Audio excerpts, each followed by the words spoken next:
Os céus proclamam as obras do Eterno, galáxias cantam de sua imensidão, e uma voz com sons de glória ecoa em toda a criação. O grão que faz a vida irromper, o esplendor invisível faz nascer, e uma voz com sons de glória ecoa em nosso coração. Diante dele nos rendemos, é tudo por ele, tudo por ele. A ele a glória e para sempre. É tudo por ele, tudo por ele.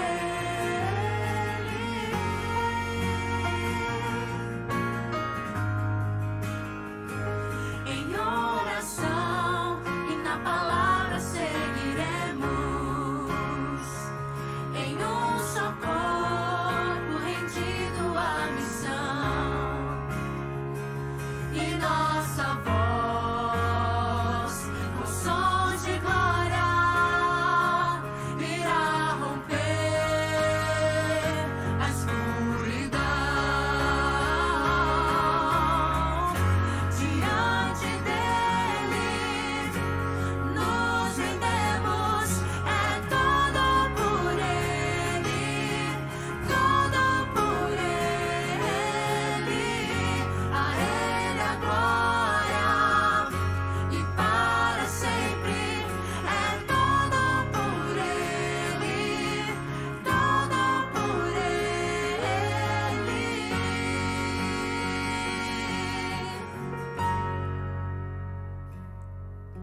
A ele a honra, a glória e o louvor, que o reino seja em nós e nossa vida só por ele. A ele que seja, que o reino seja em nós e nossa vida só por ele. A ele a honra, a glória e o reino seja em nós e nossa vida só por ele. Diante dele nos rendemos, é tudo por ele, tudo por ele. A ele a glória para sempre. É tudo por ele, tudo por ele. A ele a glória e para sempre. É tudo por ele, tudo por ele.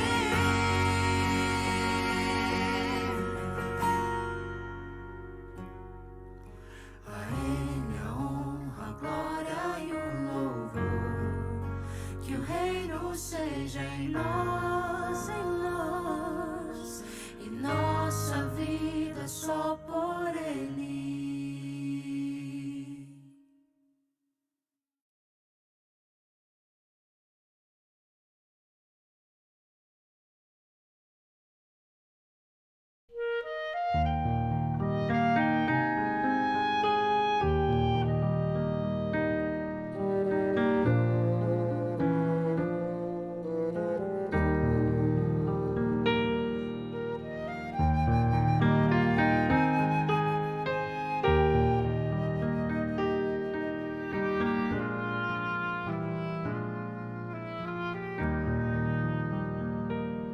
Conforme a tua infinita graça,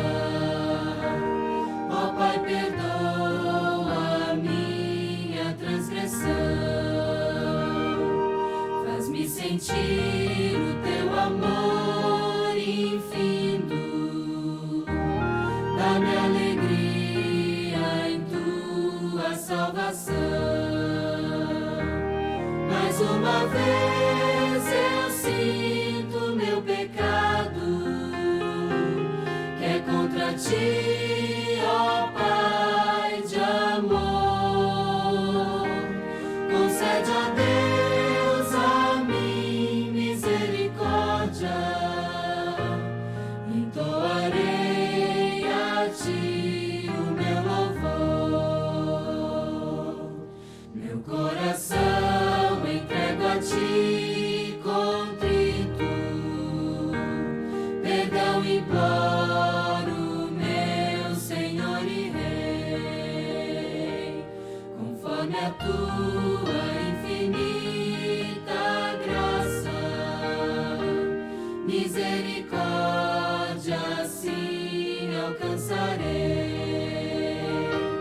Mais uma vez eu sinto meu pecado, que é contra ti, ó Pai de amor.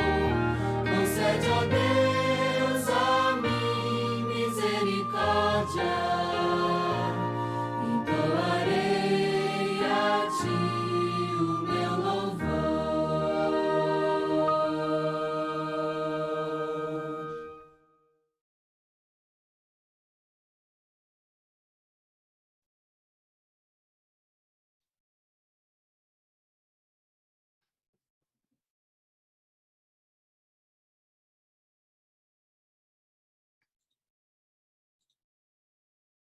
Olá, boa noite, sejam todos bem-vindos aqui no nosso canal.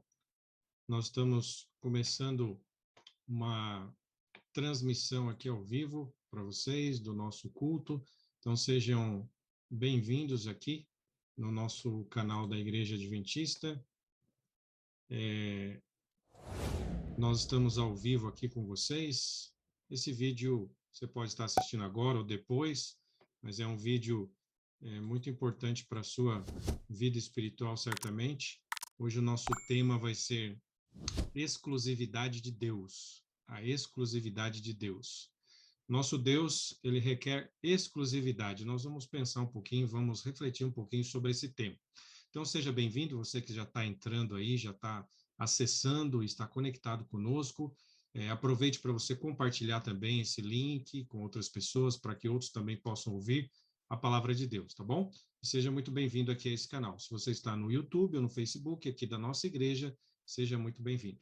Vamos aproveitar e vamos fazer uma oração, pedindo que Deus esteja conosco, mais uma vez, ao transmitir a palavra de Deus. Obrigado, Senhor. Muito obrigado por esse dia, por essa semana. Obrigado por estarmos juntos aqui, podendo transmitir a palavra do Senhor mais uma vez para todas as pessoas que estão nos ouvindo. Hoje nós vamos falar sobre um tema importante. Pedimos que o Espírito Santo esteja atuando tanto no instrumento humano, como também aqui em toda a aparelhagem, nos instrumentos técnicos e na equipe de apoio, para que todos juntos possamos levar a palavra de Deus a outras pessoas. Muito obrigado por isso, em nome de Jesus. Amém. Muito bem, queridos. Sejam bem-vindos aqui. A palavra de Deus vai ser pregada. O nosso título hoje vai ser A Exclusividade de Deus. Então, eu vou pedir que você já pegue a sua Bíblia ou o seu dispositivo eletrônico, se você costuma usar aí, com o texto bíblico, e eu vou passar alguns slides aqui, nós vamos comentando o texto bíblico que nós vamos ler, tá bom? Então, deixa eu já separar aqui e preparar para a nossa transmissão aqui os slides. Muito bem, você deve estar vendo aí. O nosso tema é esse, exclusividade de Deus. Que maravilha! E o nosso texto inicial de hoje está lá em Êxodo.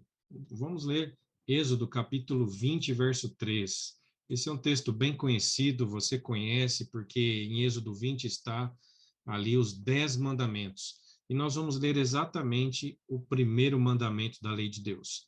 Diz assim, Êxodo 20, verso 3. Acompanhe conosco lá. Eu estou lendo na Nova Almeida Atualizada. Não tenha outros deuses diante de mim. Esse é o primeiro mandamento da lei de Deus. E esse mandamento, ou por trás desse mandamento, está justamente a questão da exclusividade de Deus. Exclusividade. Por que exclusividade? Porque Deus requer de nós, seus adoradores, a exclusividade. Existem milhares e milhares de deuses diferentes nesse mundo. Existem divindades que foram criadas pelo próprio ser humano. Cada cultura criou as suas próprias divindades, né? As pessoas de cada cultura criaram as suas divindades. E as divindades criadas, elas não passam de mera imaginação humana, não têm poder nenhum, né? Às vezes, alguns demônios, literalmente, se escondem por trás dessas falsas divindades para que elas possam parecer algum tipo de poder ou possa transparecer algum tipo de força, né? Mas são falsas divindades. Na verdade, Deus requer de nós uma exclusividade. E talvez você esteja perguntando assim, nossa, mas que Deus é esse, né? Que requer tanta exclusividade assim? Há um verso da Bíblia, aqui em Êxodo mesmo, um pouquinho mais para frente aí, onde Deus fala que ele é zeloso. Ele é zeloso e até ciumento, né? A tradução traduz dessa forma, ciúmes de Deus. E talvez você se pergunte assim, ué, mas espera lá, será que Deus pode ter ciúmes? Pode ter zelo de ciúmes, por acaso? Olha, a resposta é sim, e é fácil de entender isso, né? Na Bíblia, para que nós possamos entender assim a força do nosso relacionamento com Deus, na Bíblia Deus comparou o relacionamento dele com o seu povo com o relacionamento de um casal, né? Homem e mulher no casamento. E eu pergunto para você, será que um casal, um homem e uma mulher que estão casados, será que não é saudável que eles tenham um certo ciúme um do outro? E aqui eu não estou falando, logicamente, de ciúme doentio, ciúme provocado ou originado, né, pela insegurança do homem ou talvez pela insegurança da mulher. Não, esse ciúme doentio, logicamente, não tem assim nenhuma possibilidade de haver isso na pessoa de Deus. Nós estamos falando do ciúme normal, aquele ciúme saudável, até certo ponto saudável que deve existir no casal. É lógico, o marido, quando assume a sua esposa e se casa com ela, ele se casa para que ela seja exclusiva dele, não é? Seja uma companheira exclusiva dele, companheira para os bons momentos, para as boas conversas, para fazerem coisas juntos, para a intimidade sexual também, e para várias outras coisas, né? Várias outras coisas que fazem parte de um casamento. E ele, claro, espera que ela seja exclusiva dele, não é verdade? Principalmente no aspecto, digamos, de intimidade. E a mulher a mesma coisa. Quando a mulher se casa com um homem, ela espera que ele seja exclusiva dele, ou dela, né? Ele seja exclusiva dela. Não tem como pensar diferente.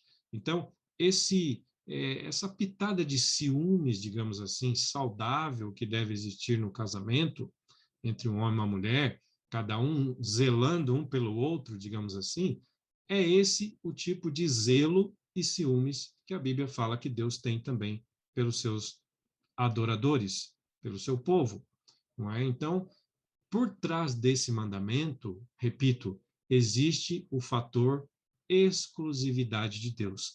Deus quer ser um Deus exclusivo na sua vida. Ele não quer que você busque outros deuses e ídolos nessa vida, ok? Bem, como que nós vamos ilustrar essa mensagem que Deus tem para nós e como que nós vamos aplicar essa mensagem para nós? Eu vou usar aqui 2 exemplos do Antigo Testamento para nós entender um pouquinho melhor esse tema e depois vou fazer a devida aplicação para os nossos dias, tá bom? Então vamos ver aqui. Antes, porém, vamos aqui, para que esses 2 exemplos fiquem claros, vamos lembrar um pouquinho da época lá de Canaã.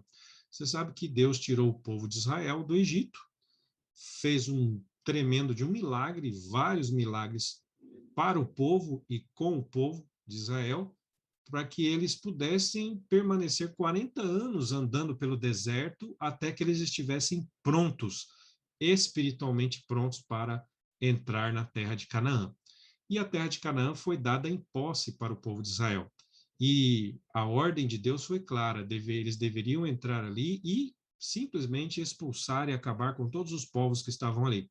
Essa medida de Deus, essa ordem de Deus, não foi uma ordem arbitrária para aquele povo, aqueles povos que habitavam ali, porque, na verdade, era um juízo para eles. Deus já tinha dado mais de 400 anos de graça, de misericórdia para aqueles povos, para que eles pudessem aprender sobre o Deus verdadeiro e pudessem fazer uma aliança com o Deus verdadeiro.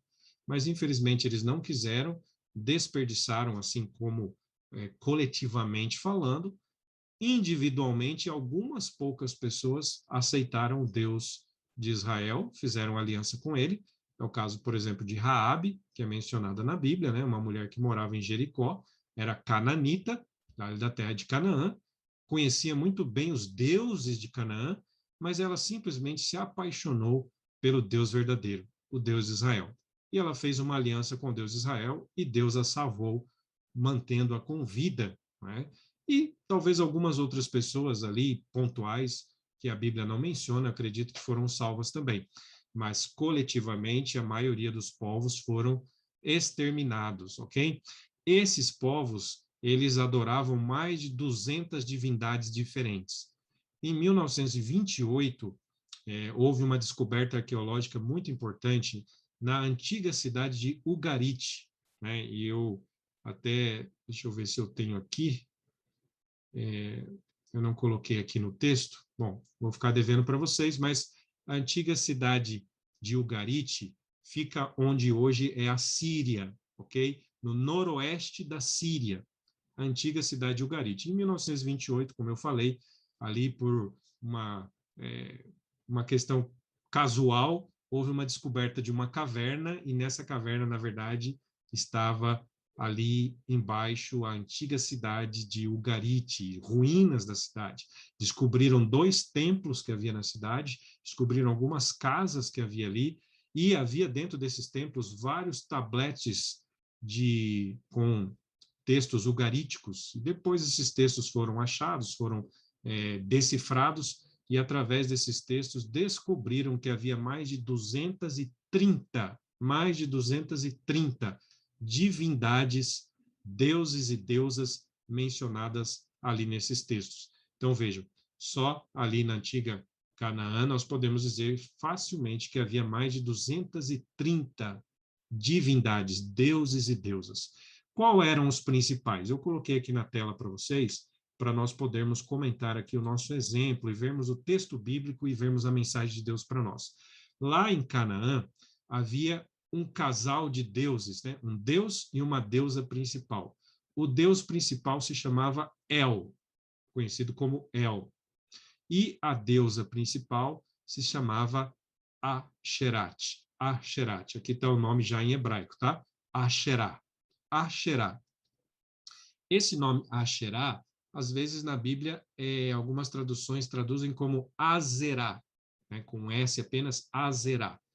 E por trás dessa deusa, ela era representada por um poste ídolo, na verdade, tipo de um caule de uma árvore, todinha depenada, digamos assim, mas que acreditava-se por trás desse caule grande, né, que era chamado de poste ídolo, havia um grande poder, o poder da deusa Asherá, era a mãe de todos os deuses.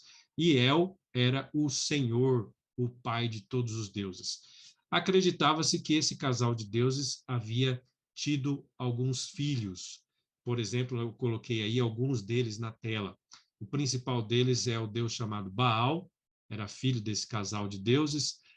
A deusa Anat, tá bom? Eu coloquei aí em parênteses o deus. De que eles eram deuses, por exemplo, né? O deus Baal era considerado o deus da guerra, o deus da tempestade, da chuva, o deus da fertilidade e também o deus do fogo. Baal era tudo isso e mais algumas coisas ainda. Anat era a deusa da caça. Astarte era uma outra deusa, considerada também deusa da guerra e deusa da fertilidade. Mote era o deus da morte. Ian era o deus do mar. Molec, ou Moloch, era o deus para o qual se sacrificavam crianças. E também, algumas informações dizem que também havia um culto da fertilidade, né? Prostituição envolvendo Moloque, o Moleque. O outro deus aqui, Reshef, era o deus da queima. E o deus Deber, o deus da pestilência, das pestes, né? Então, eu coloquei só alguns aqui. Praticamente todos esses, especialmente esses que estão na segunda fila aí, eles eram considerados filhos do deus El e da deusa Asherá, ok? Então, esse era mais ou menos o panteão principal ali da Babilônia, desculpa, de Canaã, né, da antiga Canaã, dos povos cananitas. Então, esses deuses aí, eles competiam pela atenção e pela lealdade do povo.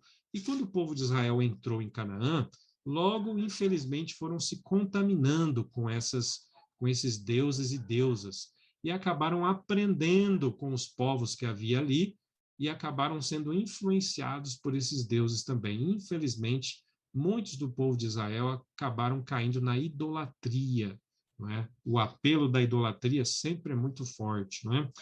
Agora, tendo em vista esses deuses aqui, essas deusas, vamos dar uma olhadinha em dois exemplos bíblicos, como eu mencionei para vocês. Nós vamos pegar primeiro um exemplo lá do reino de Judá, capital de Jerusalém, ou seja, o reino do sul. Esse reino, na época do rei Asa, que está aqui embaixo na tela, né? Aqui vocês têm mais ou menos um genograma, né, do rei Davi, que está aí no centro, em cima, e só para vocês terem uma ideia, Davi teve várias mulheres, diz a Bíblia, várias delas com quem ele teve filhos, e aqui eu coloquei duas delas, e através dessas duas a gente vai chegar lá no rei Asa. Né? Então, de um lado tem Batseba, Davi e Batseba, eles tiveram um filho chamado Salomão, que foi o grande rei também, depois de Davi, certo? Salomão teve muitas mulheres também, uma delas foi Naamá, que vocês estão vendo aí, e Salomão e Naamá tiveram um filho chamado Roboão, que foi também rei lá em Judá, tá bom? Roboão, por sua vez, casou-se com Maaca, vocês estão vendo aí. Só que essa Maaca aí, a gente tem que diferenciar de uma outra Maaca que está lá em cima, que foi esposa de Davi. Aquela lá que foi esposa de Davi, tem até uma passagem aí, né? 2 Samuel 3, verso 3, você encontra lá essa informação. Aquela Maaca, que foi esposa de Davi, ela foi uma princesa do reino de Jesur. Jesur, eu vou colocar aqui no mapa aqui para vocês verem, tem uma setinha ali para vocês perceberem. Esse é o mapa da época da conquista da terra de Canaã. E o reino de Jesur ficava ali onde vocês estão vendo a flechinha ali, ó, lá em cima, lá perto do Mar da Galileia, tá bom? Naquela época tinha outro nome, né? Mas era o Mar da Galileia. Então, ali ficava o reino de Jesur. O rei de Jesur tinha uma filha, princesa, chamada Maaca. Essa Maaca foi a que casou-se com o rei Davi. Então, ele casou-se com uma princesa de um reino, digamos assim, dos cananitas. Portanto, essa Maaca aí, certamente ela tinha os seus próprios deuses que ela adorava. E Davi e Maaca tiveram um filho chamado Absalão, que você conhece bem a história. Absalão, por sua vez, casou-se com uma mulher que nós não temos informação quem é, o nome dela na Bíblia, e desse casamento surgiu, então, Maaca. Olha que interessante, Absalão, a mãe dele se chamava Maaca, e certamente ele tinha muito apego à sua mãe, e ele gostava muito de sua mãe. Por quê? Porque ele acabou dando o nome de Maaca para sua filha também. Então, veja, o nome da mãe ele colocou na filha. Então, essa Maaca aqui, que é filha de de Absalão, foi a que mais tarde se casou com o rei Roboão. O rei Roboão era um meio, digamos assim, era descendente de Davi também, né? Então, todos aqui são descendentes de Davi. Né? Na segunda, os filhos aqui, os homens, são todos descendentes de Davi. Muito bem, então, vamos dar o exemplo aqui dessa Maaca. Nós vamos ler aqui 2 Crônicas, capítulo 15, verso 16. Não está na tela esse verso, então eu vou procurar aqui na Bíblia, 2 Crônicas 15, verso 16. olha que interessante. Pegue aí na sua Bíblia, pegue aí o seu dispositivo eletrônico e procure essa passagem. 2 Crônicas 15, verso 16. Vamos ler sobre o rei Asa, tá bom? Então, o rei Asa está lá embaixo. Ele foi aí filho do rei Abias, que por sua vez foi filho do rei Roboão, que foi filho do rei Salomão e que foi filho do rei Davi. Né? Então, tá esse genograma aí para vocês verem. Mas ele também tinha, por parte de, digamos assim, a avó, né? A avó dele, por parte do pai, Abias, foi justamente Maaca, né? Que foi a filha de Absalão, tá? Então, vamos ver aqui, ó, só para vocês entenderem. Segundo Crônicas 15, verso 16, diz assim: o rei Asa depôs a Maaca, sua mãe, da dignidade de rainha-mãe, porquanto ela havia feito a Asherá, olha aí, a deusa Asherá, uma abominável imagem. O rei Asa destruiu-lhe essa imagem, que foi feita em pó, e ele queimou no vale de Cedron. Então, o rei Asa é um rei considerado assim, foi um rei que foi muito bom, porque ele implantou várias reformas religiosas e fez muitas boas obras para o reino lá de Judá, o reino do sul. Então, uma das coisas boas que ele fez, diz a Bíblia, foi isso, né? Que aqui diz assim que a sua mãe, Maaca, só que pelo genograma aqui, vocês percebem que a mãe de Asa não se chamava Maaca. Na verdade, a avó dele se chamava Maaca. Então, é só para a gente lembrar que mãe podia ser mãe, avó ou bisavó. Então, sempre que ia falar da mãe ou da avó ou da bisavó, se chamava mãe do mesmo jeito, tá bom? Assim também pai. Quando você acha pai, pode ser o pai, pode ser o avô ou pode ser o bisavô, tá bom? Esse era um costume que nós encontramos aqui no texto bíblico. Então, fica evidente aqui por esse genograma que a mãe, na verdade aqui não é mãe, é a avó. Então, a avó do rei Asa, Maaca, ela tinha feito uma imagem abominável para a deusa Asherá, que é aquela deusa que eu mostrei para vocês, é lá a maior de todas as deusas, né? Que era confundida com um poste ídolo lá em Canaã. Então, essa Maaca, veja, ela era idólatra, adorava essa deusa, fez uma imagem abominável e muita gente começou a seguir essa imagem abominável. Quando o rei Asa assumiu o poder, a primeira coisa que ele fez foi pegar essa imagem abominável que a sua avó tinha feito e destruir essa imagem. E destronou, tirou do trono, né, como rainha-mãe, diz aqui o texto, a sua avó Maaca, porque entendeu que era uma má influência para o reino, para as pessoas ali do reino de Judá. Então, essa foi uma grande obra. Então, veja que nós vemos uma reforma religiosa, alguém que se levantou contra a idolatria que havia naquela época, né? Uma idolatria muito forte. Lembrando vocês que essa deusa Asherá, ela era uma deusa muito considerada, ela aparece aqui na Bíblia em vários lugares, inclusive o nome dela é confundido com justamente a palavra poste-ídolo. Por quê? Porque eu expliquei para vocês, ela era representada por uma espécie de um caule, digamos assim, de uma árvore, né, um tronco bem fino de uma árvore, e esse poste ídolo era adorado por todas as pessoas como se fosse a deusa, né, o poder de uma deusa ali dos cananeus. Então aqui nós temos um bom exemplo, o rei Asa fazendo uma reforma religiosa justamente naquela época. Agora vamos para um outro exemplo aqui. O outro exemplo está justamente no livro de Reis, 1 Reis 17, capítulo 17 e também o capítulo 18. Você conhece bem essa história, nem vou ler esses dois capítulos aqui. É a história de Elias, quando ele enfrenta os profetas de Baal. E aqui nós vamos falar sobre esse Deus, Baal, que eu apresentei para vocês aqui agora há pouco. Fazia parte do panteão ali de Canaã, os deuses cananitas, e era, na verdade, foi o Deus que acabou se tornando o principal Deus ali de Canaã. É muito comum a gente ler a Bíblia e encontrar a menção desse Deus em tudo que é lugar, não é? Só lembrando, ele tinha pelo menos sete, ele era conhecido, né, por pelo menos 7 atribuições.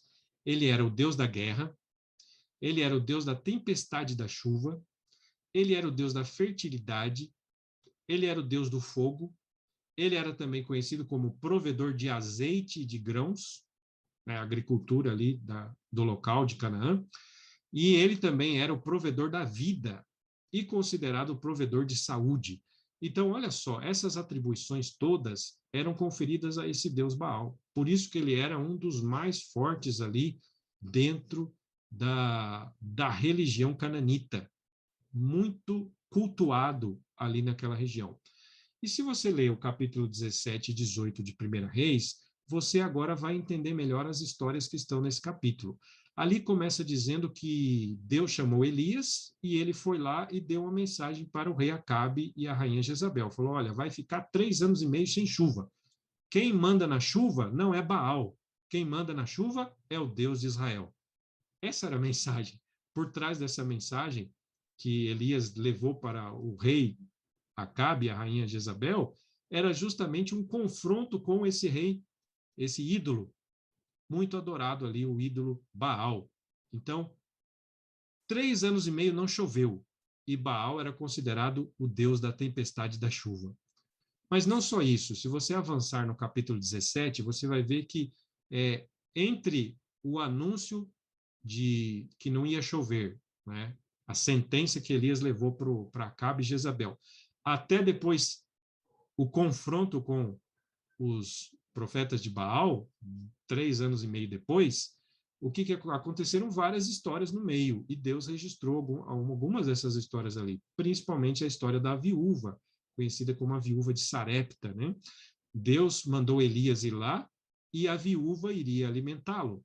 Só que ele chegou lá, naquela cidade, procurou a viúva, achou, encontrou a casa dela, mas, coitada da viúva, ela tinha a última porção de azeite e a última porção de farinha para fazer um pãozinho para eles e eles iam morrer, que eles não tinham mais o que comer. Mas, através do poder de Deus, o instrumento profeta Elias, Elias, então, colocou aquela mulher à prova, né? Olha, você pode fazer para mim, usar isso aí, faça um pão para mim, e nunca vai faltar o azeite e a farinha para você. E aquela mulher teve fé, porque ela já tinha ouvido falar do Deus de Israel. E ela creu e fez assim. Fez o último pãozinho ali e deu para o profeta comer. E a história diz que nunca mais faltou azeite nem farinha para aquela mulher. Então vejam, essa história, por que ela está aí? Não é por acaso. Ela está aí por quê? Porque aquela época foi uma época de confronto entre o Deus de Israel e o Deus Baal. E Deus estava querendo mostrar para todas aquelas pessoas, ali para o reino do norte, né, o reino de Israel, onde Acabe e Jezabel eram o rei e rainha, Deus queria mostrar quem é o Deus Todo-Poderoso, quem é que mandava em tudo, quem é que tinha poder sobre todas as coisas. Baal era considerado o deus da guerra, era considerado o deus da tempestade e da chuva, mas já havia 3 anos e meio que não chovia. Era considerado o provedor de azeite e de grãos. Só que quem multiplicou o azeite e a farinha daquela mulher foi o Deus de Israel, e não foi Baal. Aquela mulher acreditou nisso. Agora a gente percebe a força da crença daquela mulher. Para ela acreditar no Deus de Israel, ela teve que deixar Baal de lado, porque era o Deus mais cultuado ali na região dos cananeus, né? Os cananitas. E ela deixou Baal de lado e aceitou o Deus de Israel. Olha a fé daquela mulher, daquela viúva. E por isso Deus foi leal àquela mulher. Não faltou mais azeite nem farinha para ela. Não só isso, depois aquela mulher foi provada de novo, porque a Bíblia diz que o filho dela ficou muito doente e morreu. Então vejam, o filho da viúva morreu. Na cabeça dos cananitas, quem era o provedor da vida? Era Baal. Só que agora aquela mulher foi provada pela segunda vez na presença de Elias, o profeta de Deus. E o profeta então foi lá, clamou a Deus e orou e ressuscitou o filho da viúva. Olha só, para provar que Baal não era o provedor da vida. Quem é o provedor da vida? Somente o Deus de Israel. Então, olha só, esses dois capítulos em especiais, capítulo 17 e depois o capítulo 18 de Primeira Reis, eles foram colocados ali por essa razão, para mostrar o confronto do Deus de Israel com o Deus Baal, o Deus falso, né? O Deus que, na verdade, não tem poder nenhum, e Deus foi um testemunho fantástico para aquela época, para todas as pessoas, né? Através do profeta Elias. Depois que Deus fez esses milagres com aquela viúva, então vem o capítulo 18, que apresenta o confronto entre Elias e aqueles profetas de Baal. É muito interessante isso, né? A gente já leu várias vezes, e Elias provocou aqueles profetas, ironizou, dizendo: olha, vamos fazer descer fogo do céu aqui. O Deus que mandar fogo do céu, esse é o Deus verdadeiro. Por quê? Porque ele sabia que Baal era considerado o Deus do fogo. E, claro, Baal não mandou fogo nenhum, né? Deus não permitiu que o diabo fizesse nenhum tipo de milagre ali, nenhum tipo de demonstração ali, talvez para falsificar o verdadeiro milagre, né? Deus não permitiu, porque quem tem todo o poder é Deus, e não Baal, e nem Satanás, e nem ninguém. Então, o fogo não desceu para os sacerdotes de Baal. E mais ainda, Elias mandou colocar muita água ali, né, para que o milagre fosse inquestionável. E nós sabemos o resultado: veio fogo do céu só quando Elias orou, foi o Deus verdadeiro, Deus de Israel, que mandou o fogo, lambeu tudo aquele sacrifício que estava ali, a água também consumiu tudo, e os profetas depois de Baal foram mortos. E ali estava também, ali acabou o confronto entre o Deus verdadeiro e o Deus falso, ali, o Deus Baal. Então veja que interessante, quando você lê 1 Reis 17, capítulo 17 e o capítulo 18, tenha isso em mente, que essas histórias todas estão ali porque, na verdade, Deus estava mostrando a sua exclusividade. Por que que Deus requer adoração exclusiva e não repartir adoração com mais ninguém? Porque todos os outros deuses que existem são invenções humanas, das culturas, dos povos, de todos os povos que já habitaram nessa terra e habitam hoje também. Agora, então, vamos fazer a nossa aplicação, né, que é a parte final da nossa mensagem. E hoje, nós não vivemos em Canaã, nós não vivemos naquela cultura, nós vivemos aqui no Ocidente, numa cultura completamente diferente, influenciada principalmente pelos gregos, né? E os gregos tiveram uma cultura muito abstrata. Portanto, a nossa cultura ocidental, ela também tem muito de abstrato, muito teórico, muito abstrato. Mas nem por isso nós deixamos de ter deuses aqui também, ídolos, aos quais nós prestamos homenagem, muitas vezes nós adoramos, quem sabe às vezes até sem saber que são ídolos, né? Mas eu vou refrescar a nossa memória aqui e eu vou colocar alguns ídolos para nós fazermos a aplicação aqui. O primeiro deles são os santos católicos, da Igreja Romana Católica. Por quê? Porque são deuses que existe um panteão aí de santos, né, dentro do romanismo. Existe um santo para cada dia do ano, e é ensinado para os fiéis que, quando eles estão com dificuldades diversas, eles devem procurar os deuses específicos, né, os santos específicos. Então, por exemplo, se você quer casar, então você procura o santo casamenteiro, né, que é o Santo Antônio. Se você está com dívida, querendo se livrar da dívida, então tem o santo para livrar das dívidas. Se você está com dor de garganta, tem um santo só para livrar você da dor de garganta. Se você tem vários problemas na sua vida, cada problema tem um santo diferente, e tem um santo para cada dia do ano. E não só isso, tinha tantos santos que foram aí inventados pela Igreja Romana que não coube no calendário. E aí, então, colocaram o 1º de novembro, o dia de todos os santos. Todos aqueles que não couberam no calendário. Pois é, são ídolos, não passam de ídolos. Não tem poder nenhum para fazer nada, né? Por misericórdia divina, alguns milagres acontecem, mas são milagres que Deus faz, e não nenhum tipo de santo, né? Muito bem, temos os ídolos pop também, que são ídolos da cultura popular. Podem ser cantores, atores, atrizes, podem ser jogadores, atletas, são ídolos pop, digamos assim, né?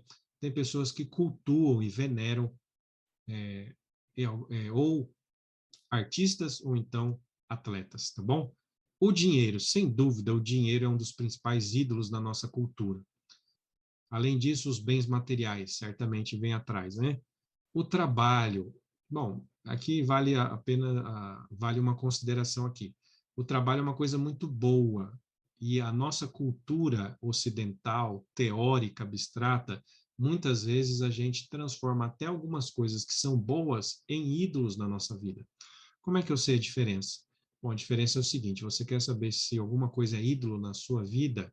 Então, faça algumas perguntinhas para você mesmo. Primeiro, quanto tempo você gasta pensando naquilo ou fazendo aquilo? Por exemplo, trabalho, santos católicos, ídolos populares, dinheiro, bens materiais. Quanto tempo você gasta pensando nessas coisas ou fazendo essas coisas? Essa é a primeira coisa. Segunda pergunta que você deve fazer: quais dessas coisas aqui que eu vou colocar na tela agora, estou colocando, sucesso, por exemplo, qual dessas coisas controla a sua vida, domina a sua vida? De que ou de que coisas aqui você se acha dependente? A idolatria causa dependência, isso é fato, causa dependência. Então, se você se sente dependente de alguma dessas coisas aqui para ser feliz ou para a sua vida, então cuidado. Se você gasta tempo demais, além do normal, cuidado, né? Além do normal com as coisas que são boas, porque tem coisas aqui que são ruins, aí você não deve gastar tempo nenhum. Mas aquelas que são boas, cuidado para não transformar em ídolos. A fama pode ser um ídolo. Quantas pessoas pagam a vida, dão a vida para ter fama, simplesmente para transformar isso num ídolo? Aparência pessoal, pois é, a gente tem que cuidar da aparência pessoal. Porém, a aparência pessoal não pode virar um ídolo. É a mesma coisa do trabalho. A aprovação das pessoas, tem gente que vive só pela aprovação dos outros, né? Só para ver a aprovação das pessoas para si próprio. O amor romântico, a mesma coisa do trabalho, é uma coisa importante na vida, mas não pode tomar o primeiro lugar do seu coração, virar um ídolo. O poder, quantas pessoas naufragaram nessa vida porque adoraram esse ídolo chamado poder. Diversão, certo? Diversão, mesma coisa. É uma recreação saudável, você pode fazer, lógico, pode participar, mas não transforme as diversões e os prazeres da vida simplesmente em ídolo. Né? Se eles passarem a dominar você, cuidado. Música também, mesma coisa. A gente pode ouvir boas músicas, mas se a música dominar você e tornar você dependente, cuidado. Que mais? Vamos ver mais alguma aqui. Redes sociais. Redes sociais. Quem diria que as redes sociais também podem se transformar em ídolos, não é? A televisão, claro, por que não? A comida. Comida é uma coisa boa, a gente precisa. Mas tem gente que vive só para comer. Olha aí. Transformaram o seu próprio apetite no seu Deus. Bebida, a mesma coisa. Drogas também, né? As sensações que as drogas ilícitas causam, então você corre atrás só de prazer, de sensações, cuidado. O sexo, mesma coisa, o sexo é bom e foi feito por Deus, mas Deus colocou um limite para a prática do sexo. A prática do sexo deve ser entre um homem e uma mulher no casamento, apenas isso. Esse é o limite que Deus colocou para a própria felicidade do ser humano. Fora isso, se torna um ídolo. Videogame, jogos, a mesma coisa, certo? Esportes, é bom praticar esporte, mas se isso pode se tornar um ídolo na sua vida. Jogos de azar, comodidade, até a comodidade é um ídolo hoje para muitas pessoas. Tem pessoas que não gostam de assumir responsabilidade para nada na vida. Adoram a comodidade. Se tornou um ídolo na vida delas. Ideologias, várias ideologias aí, né? Hoje tem aos montes aí. Tem pessoas que dão a vida por uma ideologia, uma filosofia. Então, cuidado. Isso pode ser um ídolo também. Então, vejam, no mundo abstrato que nós vivemos, na nossa cultura, nós estamos aqui fazendo a devida aplicação desse assunto, exclusividade de Deus. Deus quer a nossa exclusividade. Por isso que o primeiro mandamento diz: não tenham outros deuses diante de mim.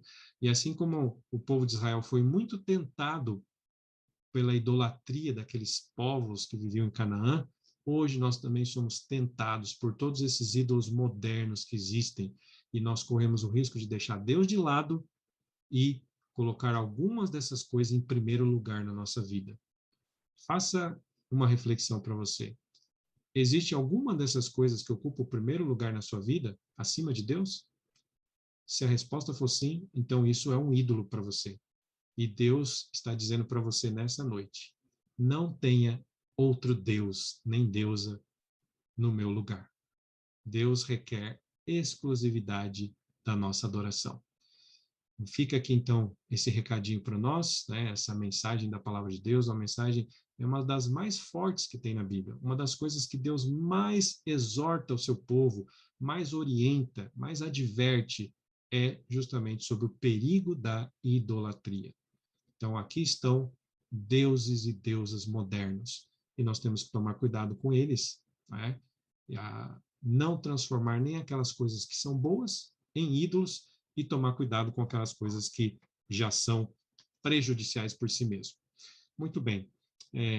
Que Deus abençoe você mais uma vez aqui. Que Deus faça resplandecer seu rosto sobre ti, é o que diz a Bíblia, tenha misericórdia de ti, né? Que o Senhor sobre ti levante o seu rosto e te dê a paz. Nós vamos terminar aqui agora com uma oração. Vamos fazer a oração final. E eu peço a você que, se você gostou dessa mensagem, copie o link aí do YouTube, do Facebook, e envie para os seus contatos. Ajude a espalhar a palavra de Deus. Nós estamos vivendo uma época onde nós temos que tomar decisões, nós temos que assumir posturas e assumir compromissos. E, sem dúvida, um dos principais compromissos é esse, é com a exclusividade do nosso Deus. Adorar somente a Ele em primeiro lugar e não ter mais nenhum tipo de Deus ou ídolo na nossa vida. É isso que Deus quer de nós. Que Deus abençoe, que você reflita sobre isso e que a palavra de Deus permaneça em nosso coração sempre. Vamos orar? Muito obrigado, Senhor. Muito obrigado por essa mensagem. Esteja conosco hoje e sempre. Muito obrigado porque a palavra de Deus está sendo pregada.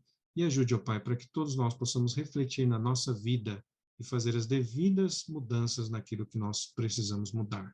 Que o Espírito do Senhor dê poder para cada um fazer essas mudanças. E ajude-nos a sermos adoradores exclusivos do nosso Deus. Que Deus seja exclusivo em nossa vida.